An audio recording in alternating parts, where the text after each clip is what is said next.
Shri Venkateswara gold తాకట్టులో ఉన్న మీ బంగారాన్ని విడిపించి కొనబడును.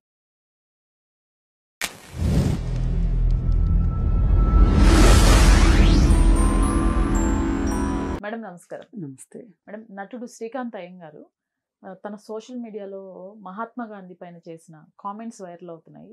ఈ కామెంట్స్ పైన మీ ఉద్దేశం ఏంటి? ఆయన పైన ఏవైనా చర్యలు ఉండే అవకాశం ఉందా? నిజానికి అతను మాట్లాడిన మాటలకి అతనిపైన చర్యలు తీసుకోవాలి, కానీ అతనిపైన చర్యలు తీసుకోరు.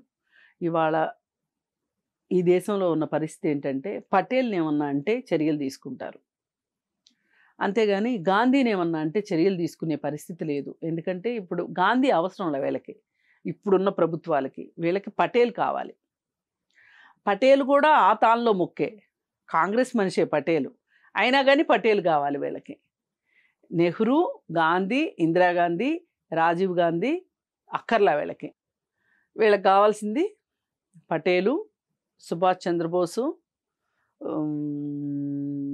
ఎందుకో అల్లూరు సీతారామరాజు మీద పెద్ద సీతకన్య వేశారు, కానీ వీళ్ళే కావాలి. శివాజీ, పైగా భగత్ సింగ్. ప్రాబ్లం ఎక్కడ వస్తుందంటే పాపం మనం అనకూడదు కానీ ఆర్ఎస్ఎస్ వాళ్ళకు కూడా పాత రోజుల్లో చెప్పుకోదగ్గ నాయకులు లేరు, అందుకని అరువు తెచ్చుకుంటున్నారు వాళ్ళు. ఇప్పుడు స్వాతంత్రోద్యమ పోరాటం అనేది ఈ మోడర్న్ ఎరాలో, ఈ ఆధునిక కాలంలో అది ఒక పెద్ద పోరాటం మన దేశానికి సంబంధించి. మరి ఈ స్వాతంత్రోద్యమ పోరాటంలో ఎవరెవరైతే పాల్గొన్నారో, ఎవరైతే వాళ్ళ జీవితాలను త్యాగం చేశారో వాళ్ళు ఒక రకంగా మనకి హీరోల కింద లెక్క. అలాంటి వాళ్ళందరూ కర్మగాలి కాంగ్రెస్ పార్టీలోను, ఇండియన్ నేషనల్ కాంగ్రెస్లో, కమ్యూనిస్ట్ పార్టీలోను ఉన్నారు. మిగతా వాళ్ళు ఎవరన్నా ఉన్నారు అంటే సంఘ సంస్కర్తలు ఉన్నారు. పాపం ఆర్ఎస్ఎస్ వాళ్ళకి ఎవరూ లేరు. అందుకని ఆర్ఎస్ఎస్ వాళ్ళు ఏం చేస్తున్నారంటే పటేల్ మా నాయకుడు, భగత్ సింగ్ మా నాయకుడు, సుభాష్ చంద్రబోస్ మా నాయకుడు అని మాట్లాడుకుంటున్నారు. అసలు మీ ఆర్ఎస్ఎస్ వాళ్ళు ఎందుకు లేరు మీరు మాట్లాడుకోవాలి అంటే స్వాతంత్ర పోరాటంలో? అందుకే నిన్న మొన్న కన్నడ యాక్టర్ ఉన్నాడు కదా, ఒక్క నిమిషం, పేరేంటి, కన్నడ కాదు తమిళ యాక్టరు సత్యరాజ్. నిన్న మొన్న తమిళ యాక్టర్ సత్యరాజ్ గారు ఒక స్టేట్మెంట్ ఇచ్చారు. ఆర్ఎస్ఎస్లో నుంచి భారతదేశ స్వాతంత్ర పోరాటంలో పాల్గొన్న 10 మంది పేర్లు చెప్తే నేను కూడా వచ్చి ఆర్ఎస్ఎస్లో జాయిన్ అవుతాను, పైగా వీధి వీధికి తిరిగి వాడవాడకి తిరిగి ఆర్ఎస్ఎస్లో జనాలను చేర్పిస్తాను అని మాట్లాడాడు సత్యరాజ్ గారు. అంటే మీరు అర్థం చేసుకోండి, ఆర్ఎస్ఎస్లో అలాంటి ఘనాపాటీలు ఎవరూ లేరు. అందుకని వాళ్ళకి ఏమవుతుంది అంటే పటేల్నో వాళ్ళనో వీళ్ళనో వాళ్ళు అరువు తెచ్చుకుంటున్నారు. సరే, వాళ్ళు అరువు తెచ్చుకున్నప్పుడు ఆ భావజాలాన్ని ఇష్టపడే వాళ్ళు కూడా అరువు తెచ్చుకోవాల్సిందే కదా, అంతకంటే మార్గం లేదు. వాళ్ళల్లో ఈ శ్రీకాంత్ అయ్యంగారు ఒక ప్రముఖుడై కూర్చున్నాడు. ప్రముఖుడని ఎందుకు అంటున్నాను అంటే ఈయనకి తాగితే కానీ మాట్లాడడం రాదు. అదేదో సినిమాలో ఒక డైలాగ్ ఉంటుంది అక్కినేని నాగేశ్వరరావుది, తాగకుండా ఉండలేను, తాగితే మాట్లాడలేను, ఏదో ఒక డైలాగ్ ఉంటుంది. అట్లాగే ఈ మహానుభావుడు కూడా తాగందే మాట్లాడలేడు, తాగి మొదలెడతాడు. పైగా ఎంత బాధ్యతారాహిత్యం అంటే, ఇప్పుడు సినిమాల్లో పొగ తాగుతున్నారు అనుకోండి, ఒకప్పుడు ఉండేది కాదు ఇది. ఈ మధ్య కాలంలో ఏం చేస్తున్నారు, పొగ తాగటం ఆరోగ్యానికి హానికరం, మద్యపానం ఆరోగ్యానికి హానికరం అని డిస్క్లైమర్ వేస్తున్నారు కదా. ఇప్పుడు తను ఒక వీడియో చేయబోతున్నాను, ఆ వీడియోని సోషల్ మీడియాలో పెడతాను అనే సోయ్ అయితే ఉంది, కానీ ఏం మాట్లాడుతున్నానో అనే సోయ్ అయితే లేదు. కానీ అది కూడా సోయ్తోనే మాట్లాడాడు.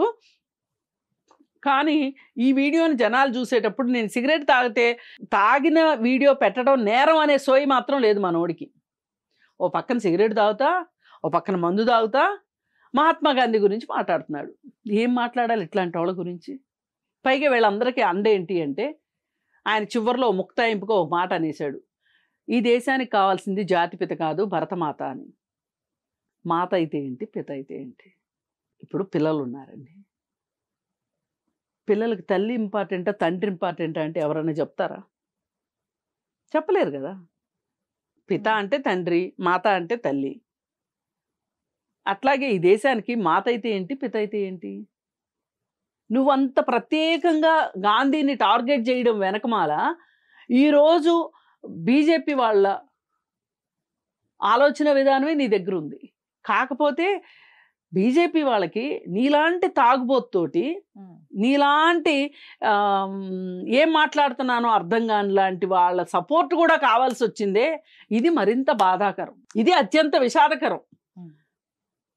ఇక గాంధీని ఏం మాట్లాడాడో మనం గనక మాట్లాడుకుంటే ఆయన ఆయన ఎంత మానసికంగా దృఢత్వం ఉందో ఆయన చెప్పుకోవటం, ఆ నిగ్రహ శక్తిని గురించి చెప్పుకోవటం కోసం ప్రపంచానికి ఆయన నగ్నంగా ఉన్న ఒక పాప పక్కన 16 ఏళ్ల పాప పక్కన పడుకున్నాడు. చాలామంది ఆడపిల్లల్ని వేధించాడు. ఈయన ఒక ఫీడోఫీల్ అని చెప్పి, అంటే చిన్నపిల్లల్ని లైంగికంగా వేధించే వాళ్ళని ఫీడోఫిల్స్ అంటారనమాట అని మాట్లాడాడు. ఎంత నికృష్టం అంటే ఇది వేరే ఏమీ కాదు. ఇవాళ చూడండి, గాంధీ ఫ్యామిలీ నుంచి ఎవరైనా ఈ దేశ రాజకీయాల్లో ఉన్నారా? తుషార్ గాంధీ అని ఆయన మునిమనవుడు ఒక ఆయన ఉన్నాడు. అయితే వాళ్ళు కూడా బాగా చదువుకుని పెద్దగా రాజకీయాల్లోకి రాకుండా కాస్త మేధావి వర్గంలో ఉన్నాడు ఆయన. మనకి గాంధీ వద్దు, చెప్పా కదా, నెహ్రూ వద్దు, ఇందిరాగాంధీ వద్దు, రాజీవ్ గాంధీ వద్దు, ఇక మిగతా వాళ్ళు ఎవరైనా మాకు ఓకే అనే పరిస్థితుల్లో ఇట్లాంటి వాళ్ళ భావజాలం కూడా అదే, ఇట్లాంటి వాళ్ళ ఆలోచనలు కూడా అవే. అసలు గాంధీ గురించి మాట్లాడుకోవాలి అంటే అసలు ఆ పేరు పలికే అర్హత కూడా లేదు నీలాంటి వాళ్ళకి. గాంధీజీ యొక్క గొప్పతనం గురించి మాట్లాడుకోవాలంటే సరే, స్వాతంత్రోద్యమ పోరాటంలో కొన్ని తప్పొప్పులు చేసి ఉండొచ్చు, పొరపాట్లు చేసి ఉండొచ్చు. మనిషి అన్నాక తప్పులు పొరపాట్లు చేయటం సహజం.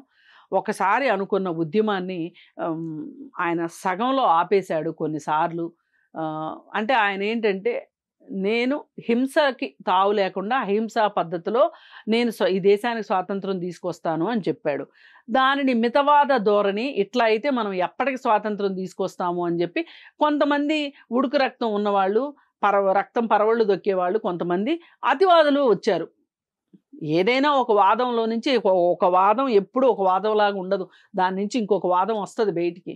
అతివాదులు వచ్చారు, ఈయన్ని మితవాదిగా చూపించి అతివాదులు వచ్చారు బయటికి. ఈ అతివాదులు ఎవరు అంటే లాల్ గంగాధర్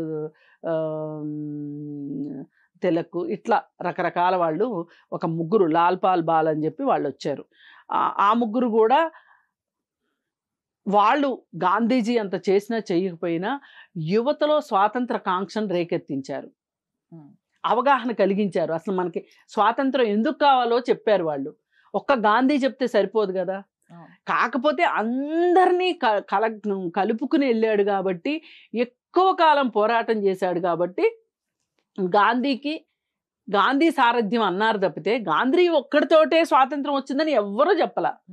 కాకపోతే ఈ శ్రీకాంత్ అయ్యంగారు అంటున్నాడు అనమాట, గాంధీ ఒక్కడి వల్లే వచ్చింది అంటున్నారు. ఏం కాదు, సుభాష్ చంద్రబోస్ వల్ల వచ్చింది, భగత్ సింగ్ వల్ల వచ్చింది అని చెప్తున్నాడు.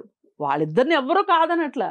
వీళ్ళందరూ ఈ దేశానికి స్వాతంత్రం తీసుకురావాలనే తాపత్రయంలో ఉన్నారు. ఒక్కొక్కళ్ళు ఒక్కొక్క ఆలోచన విధానం, ఒక్కొక్కళ్ళు ఒక్కొక్క పంద.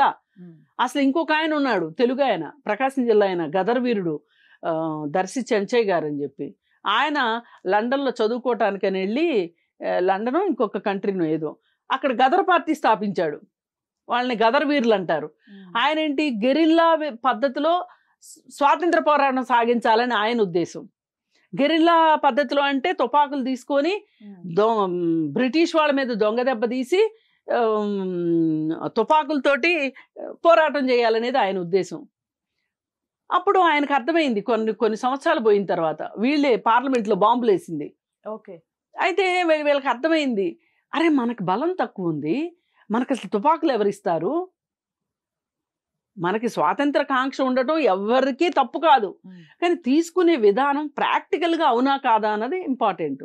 ఈ గాంధీజీ విధానం ప్రకారం ఎక్కువ మంది మనుషుల్ని ఆయన ఆకర్షించగలిగాడు, ఎక్కువ మందిని స్వాతంత్రోద్యమంలో మమేకం చేయగలిగాడు. కాకపోతే ఆయన చెప్పింది ఏంటి, అహింసా మార్గం అన్నాడు. ఎప్పుడైనా సరే అహింసా మార్గం కాస్త హింసా మార్గం పట్టుద్దా ఆయన అప్పటికప్పుడు ఆపేసేవాడు ఆ ఉద్యమాన్ని.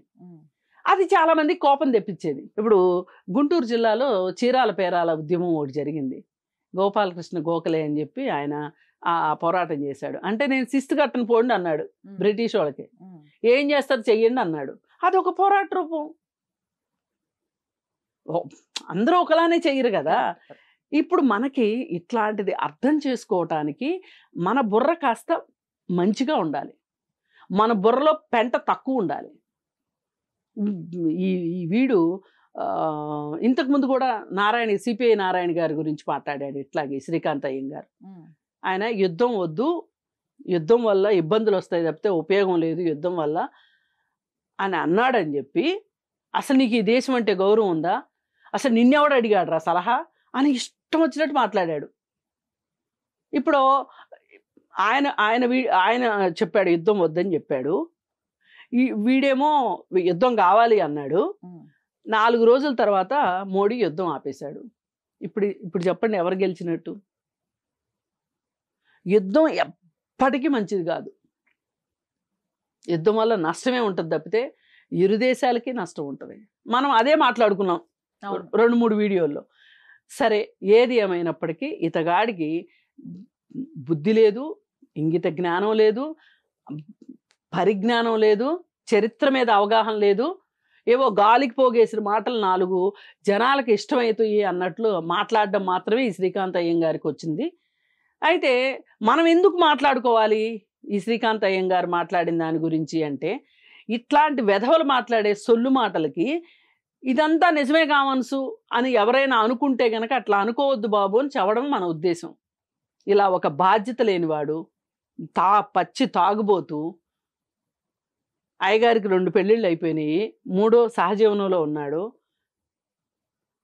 ముందు వీడిల్లు వీడి సరిగ్గా చూసుకోవటం చేత కావట్లేదు. గాంధీజీ గారు ఎంతటి త్యాగం చేశాడు జీవితాన్ని అంటే, నిజంగా ఆయనకు అసలు ఈ దేశానికి స్వాతంత్రం కావాలి అని ఆయన అనుకోకపోతే ఆయన లండన్లో బారిస్టర్ చదువుకున్నాడు. లండన్లో ప్రాక్టీస్ చేసుకున్న డబ్బులు వచ్చాయి, ఇండియా వచ్చి ప్రాక్టీస్ చేసుకున్న డబ్బులు వచ్చాయి. ఆయన ఆ సూటు బూటు కోటు అన్నీ తీసి పక్కన పడేసేసి ఒక సగం బట్టలు వేసుకొని ఫకీర్ మాదిరి దేశమంతా తిరిగి అందరినీ ఉత్తేజితులు చేసి ఎంతమంది మహిళలు స్వాతంత్రోద్యమంలోకి వచ్చారు. గాంధీ తరువాతే స్వాతంత్రోద్యమంలోకి మహిళలు వచ్చారు. ఆకర్షించగలిగాడు. ఎన్ని ఉద్యమాలు, ఎన్ని రకాల ఉద్యమాలు చేశాడు. అందుకని కొంచెం ఒకసారి చరిత్ర చదువుకుంటే, అంటే మందు కొట్టకుండా చరిత్రను చదువుకుంటే అర్థమవుతుంది. లేకపోతే ఈ పాటికే ఎక్కువ మందు కొట్టిన వాళ్ళకి ఏమవుద్దంటే బుర్రపోద్ది అనమాట. ఈ బుర్రపోయిన తర్వాత ఏమి అర్థం కావు. వాళ్ళు అనుకునేయే, వాళ్ళు వీళ్ళకి ఊహా ప్రపంచంలో ఉంటారు. అందుకని ఈయన ఊహల్లో అసలు ఈయనకు ఉందేమో, అసలు నాకు నిగ్రహ శక్తి ఉందో లేదో అని చెప్పి నేను ఒక అమ్మాయి నా పక్కన అట్లా ఉంటే అసలు నన్ను నేను నిరూపించుకుందును కదా అని అనుకున్నాడేమో. అందుకే గాంధీ గారి గురించి అట్లా మాట్లాడుతున్నాడు. ఇప్పుడు చరిత్రలో కొన్ని అవాస్తవాలు కూడా వాస్తవాలుగా ప్రచారంలోకి వస్తాయి. చరిత్ర వాటిని మోస్తుంది. చరిత్ర మంచిని మోస్తుంది, చెడుని మోస్తుంది, అన్నిటినీ మోస్తుంది. చరిత్రకున్న లక్షణమే అది. అయితే నీ బుద్ధి సరిగా ఉంటే, నువ్వు ఏదైనా సరిగా సమాజానికి పనికొచ్చే చూడాలనుకుంటే, చెడ్డవాళ్ళగా చిత్రీకరించబడిన వాళ్ళల్లో కూడా మంచి ఏమన్నా చూడదలుచుకుంటే నువ్వు చూడు. అంతేగాని నువ్వు అసలు ఏదో మత్తులో నేను మాట్లాడాలి అనుకుని మాట్లాడితే గనక ఇలాగే ఉంటుంది. ఇతని మీద ఒక జాతిపిత గురించి ఈ విధమైన కామెంట్లు చేసిన ఇతని మీద సుమోటోగా కేసు పెట్టాలని నేను కోరుకుంటాను. Right madam, thank you.